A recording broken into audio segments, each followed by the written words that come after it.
We're going to talk about the subject of how expats end up broke in the Philippines.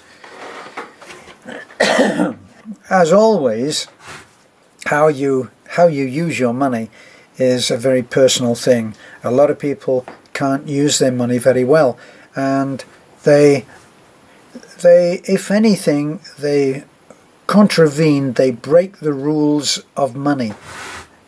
Money has rules, and when you're hard up, you should be operating in a certain way. You should be, well, if you're hard up and you're trying to get money together, then you're going to have to work very hard. So that's one of the rules. You pull out all of the stops and you work hard and you conserve the money that you earn. So that's a rule. Now, that would be, say, one condition. Call that being broke. Well, if you're broke, you can't go around and on your credit card go and buy a car, say, or buy a new suit, or you can't do any of that because you're in an emergency situation where you haven't got enough money possibly to live even reasonably well and pay your debts. So that is one of the reasons that you will end up broke, is that you break the rules of money. Now, when people start to do, so you've got this guy and he's having trouble, and I don't know, maybe he's an artist, or looking at the magazine here, and this friend of ours, Chris Wilcox makes incredible rocking horses. I mean incredible, absolutely beautiful pieces of artwork. Let's say that he got in trouble in money and he was starting to be unable to pay his bills. We're not talking about him now personally, right? But a carpenter making wood products, and he's starting to struggle for money.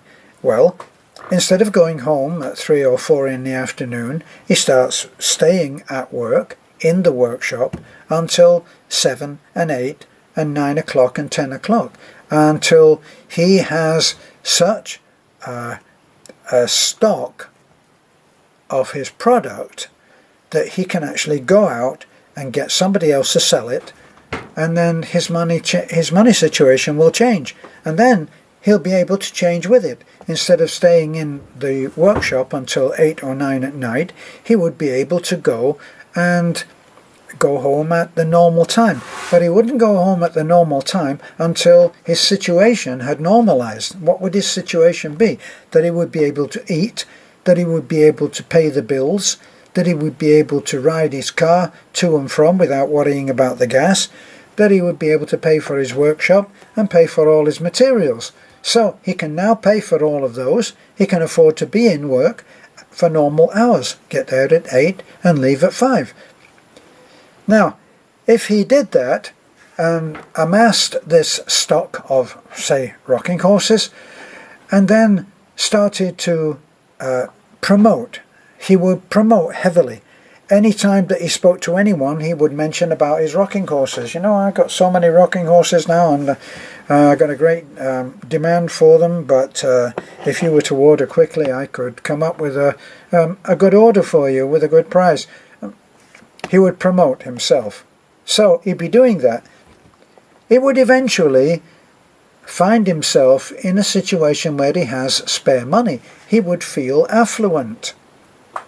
Now, when he felt affluent, this is a condition that is one of the easiest to break.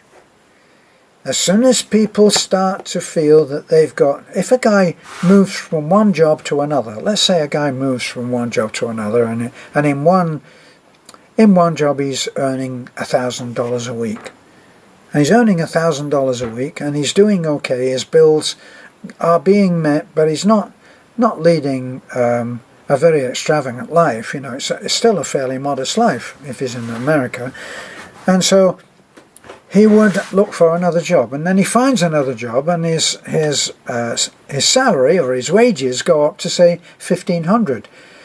Now, The temptation is, when you get into that state, the temptation is to go out and buy a new TV and buy it on, say, on the Never Never, on finance. You buy a car, or you move into a bigger house. And now your situation of being in $1,000 a week and being able to handle your bills becomes $1,500 a week and just about being able to handle your bills. Now, this is what can happen, especially in this situation that we're in economically in the world at the moment. The company that you got your $1,500 a week from closes.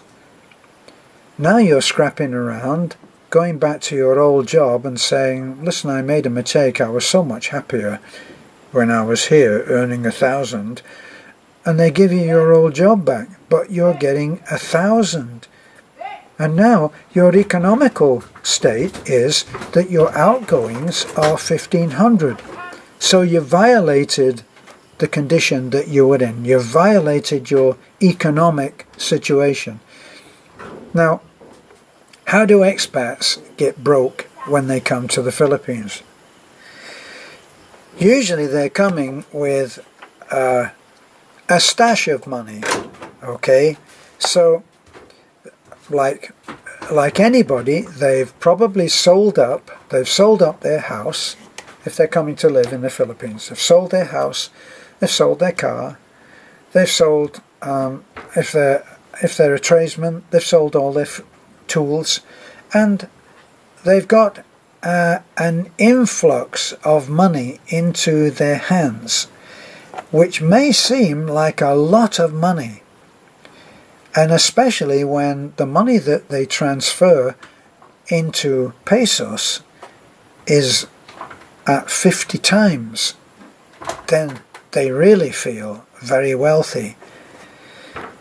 Now comes the situation where most Filipinos or most expats come in, and they have a lot of money and they're living in a cheap economy. So now they break their own rules. They tip higher than they ever tipped before, instead of acknowledging that people don't generally tip in the Philippines.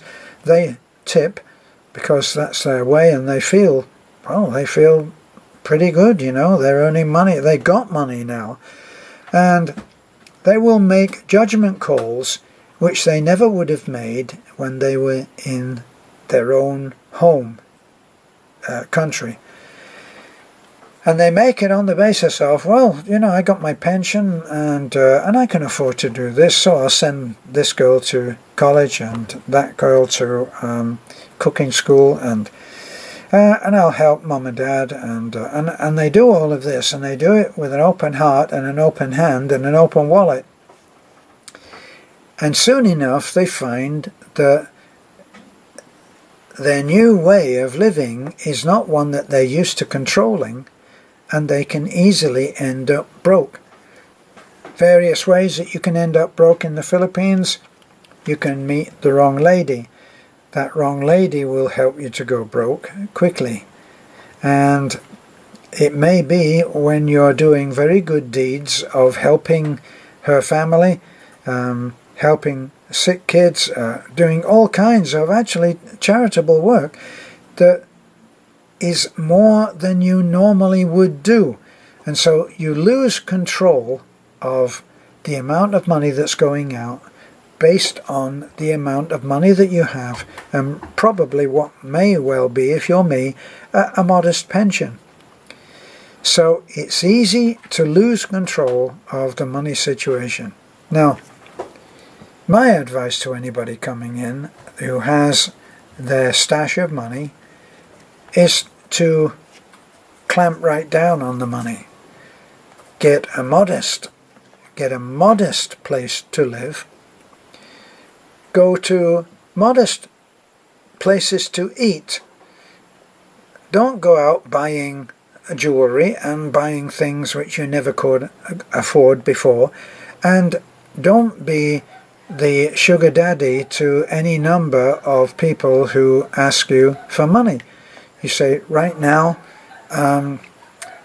well, you can still say yes. For instance, if somebody comes and they've got anybody that comes to you for money, they have an idea in their mind of what they can ask you for. So they come and they say, I need 1,000 pesos because I've got to do this and I've got to do that.